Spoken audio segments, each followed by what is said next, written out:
Ciao, and welcome to Immersion Travel Italy, where we don't just visit Italy, we experience it. I'm Caterina Ferrara, travel author and festival enthusiast, taking you behind the scenes to some of Italy's most unforgettable traditions.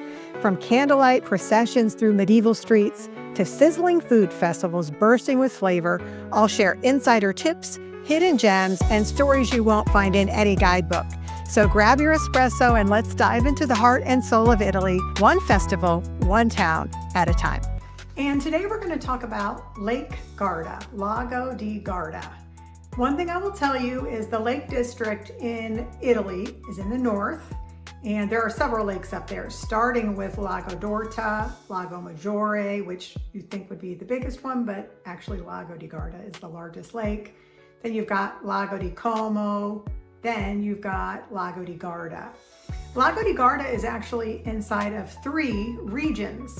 It's on its west side in Lombardy, which the capital of Lombardy is Milan. On its east side in the Veneto, where the capital would be Venice.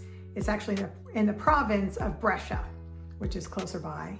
And then in the north, the lake is a part of the region of Trentino Alto Adige, and in the province of Trento.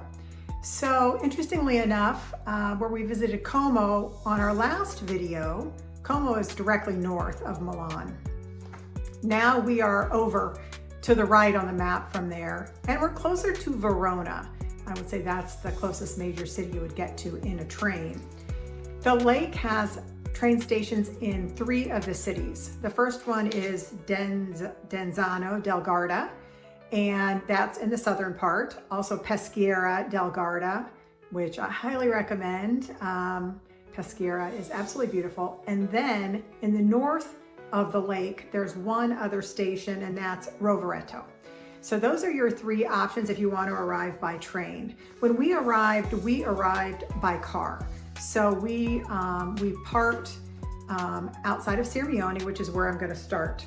One of the things I do want to mention is, I mentioned it in the Venice videos, but before we go on a trip, I always try and find some sort of historical fiction or even fiction that's about the area or the region to read before I go, just to give a little bit of a deeper experience. And what I found was there is a series by David Bleekst, and it's called Star-Crossed. And in the first book of the series, The Master of Verona, a lot happens in this area.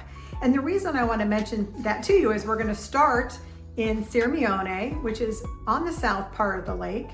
And Sirmione has an incredible castle, fortress, and it's a Scaliger castle. And so that is in that book. That's sort of the main family that they're talking about.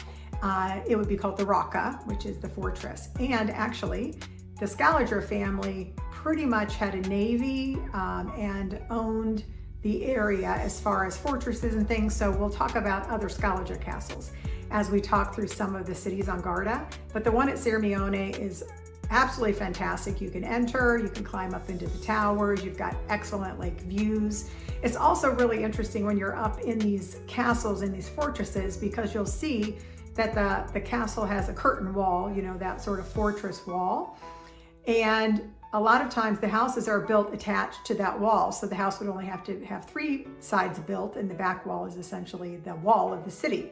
When you arrive in Sirmione, you enter through the fortress gate, over a bridge, over a moat, which is part of the lake. Absolutely incredible, grand entry. When we were entering, a thunderstorm was threatening, and so we were running through the gates, trying to make it to our hotel. But it is really incredible, that fortress. So it'll be the first thing you see when you enter through the gates is the castle there, and its moat and the water around it. So I recommend that you buy the ticket and climb the stairs to get into the castle fortress and see that.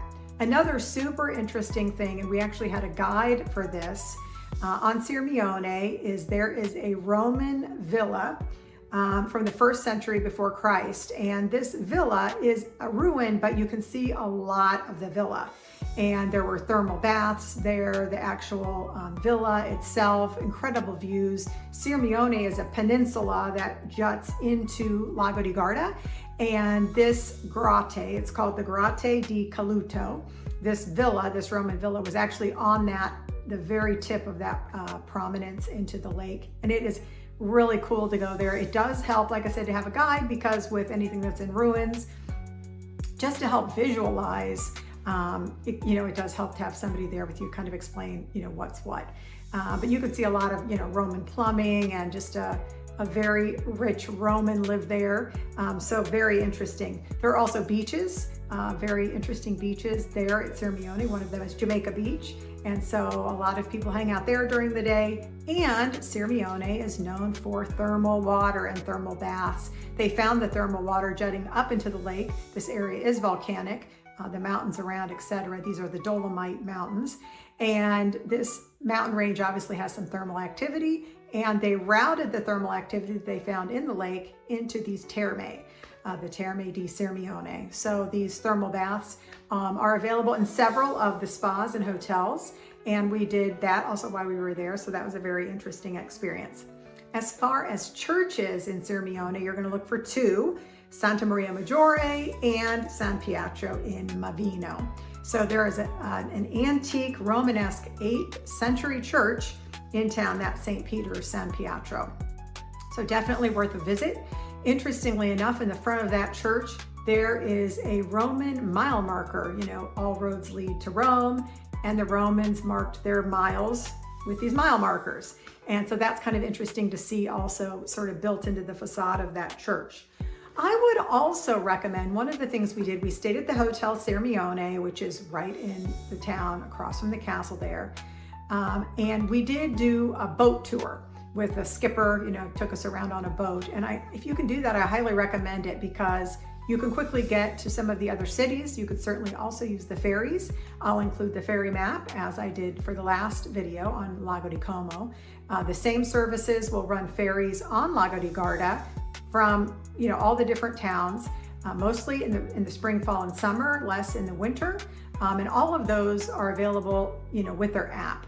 So that you can buy the tickets when you need them. It's very easy. The timetables are available. They run pretty frequently.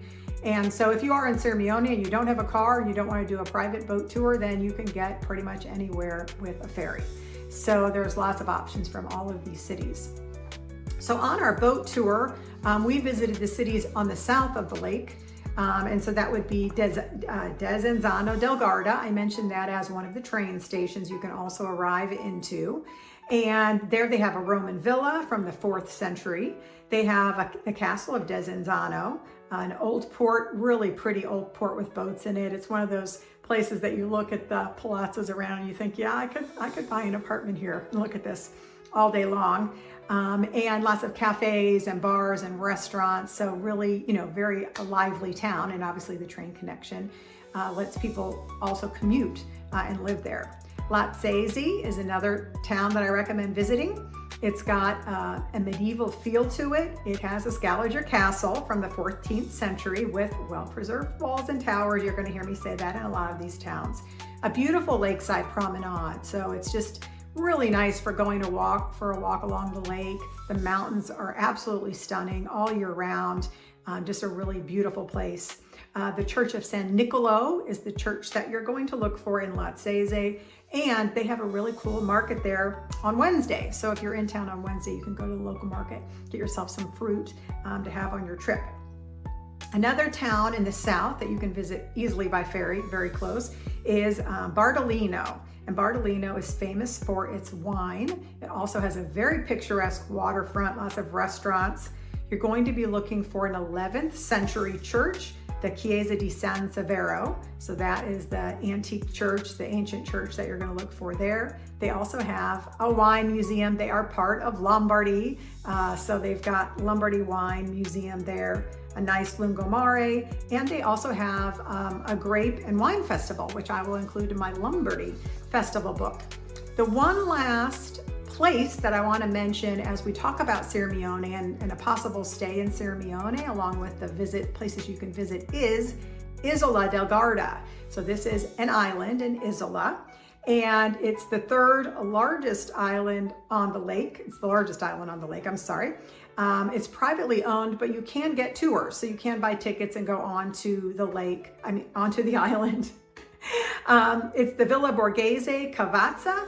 It's a neo-Gothic villa. It's got beautifully landscaped gardens. And like I said, the way you get on there, on the island, is with a ticket and a tour. And the way you get to the island is with a private boat. The ferries don't go there. Okay, so now we're gonna move to the north. Those cities that we've talked about so far in the south, but we also, on our way down from Trento, the city of Trento, we stopped in Malcesine.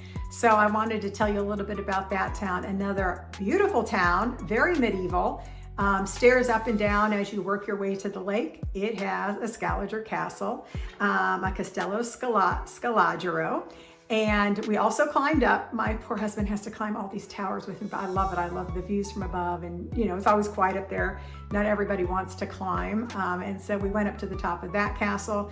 And the reason we also stopped in Malcesine is because my son and his friend wanted to do parasailing off of Monte Baldo. So this town is at the foot of a mountain called Monte Baldo, and that is also known as the Garden of Europe. And how you get to the top is a cable car.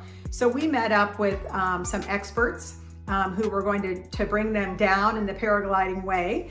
And they went up Monte Baldo on the cable car, and then we went into town to go to the castle and then met them afterward. So if you're into some adventure sports, that is here. And also I should mention that there are really excellent bike trails around Lago di Garda. They're somewhat flat because you're going around a lake, but they've got beautiful views. So if you like biking, you might consider renting a bike and doing those trails just to get more of the lake in less time. So also in Malcesine is the Palazzo dei Capitani. It's a 14th century Venetian palace located by the lake. Now you remember the lake is partly in the Veneto, so part of the lake would have been ruled by Venetians at some point. Part of it is in the north, in the Trentino Alto Adige region, and then the left part there on the map, that's in the Lombardy region. So it's got different feels as you work your way around, and different history, obviously, the different cities ruled by different governments. Also, there's a beautiful old town in Malcesine, so definitely worth visiting. We got some gelato in the center. We just walked around while the kids did their adventure down the hill. So in town, you're gonna look for the Chiesa di Santo Stefano, so St. Stephen's Church. It's Baroque church with beautiful frescoes. And you're gonna look for the Chiesa di Santi Benigno e Caro. It's a smaller church, but it's really pretty. So those are the two churches, historical buildings that you're targeting in town. So the last city that I'm going to talk about today is also on the north of the lake. You would get there from Malcesine with a ferry boat, sort of straight across the lake, and it's Limone sul Garda. And I find this town to be absolutely fascinating. It's named after its lemon groves. And it's just, for me, I live in Texas. We had snow last week. I'll put a picture on here for you. I can't seem to grow a lemon tree or an orange tree in my yard. They always get killed off by the cold, but somehow in the north of Italy, in the Lombardy region, north of Milan, north of Rome, north of Venice, they are able to grow these incredible lemon trees. And it's because of a special climate that the mountains create around this lake. So somehow they get the sun they need, and they don't get the winters they don't need, and they have these amazing lemon groves. So Limone sul Garda is, the lemon grove of Garda. And that's not to say that you can grow lemons all the way around the lake, but you can certainly grow them there. So they have a lemonaia, which is a lemon grove at the castle. It's historic, and it shows the history of the lemon farming in that area. And certainly you can always buy some lemons while you're there. Limone di Garda also has a beautiful centro storico. That's their historic district. A lot of these towns seem untouched by modern times. And so they're just really stunning stone houses, people just really taking care of things. And then again, they have a beautiful lakeside promenade. And also on that side of the lake, on the western side of the lake, there is a great cycling trail for bikers, people who want to ride a bicycle up and down the lake for beautiful views and some exercise. So I am really glad that you joined me today for Immersion Travel and our experience on Lago di Garda, and I look forward to seeing you next time. Ciao.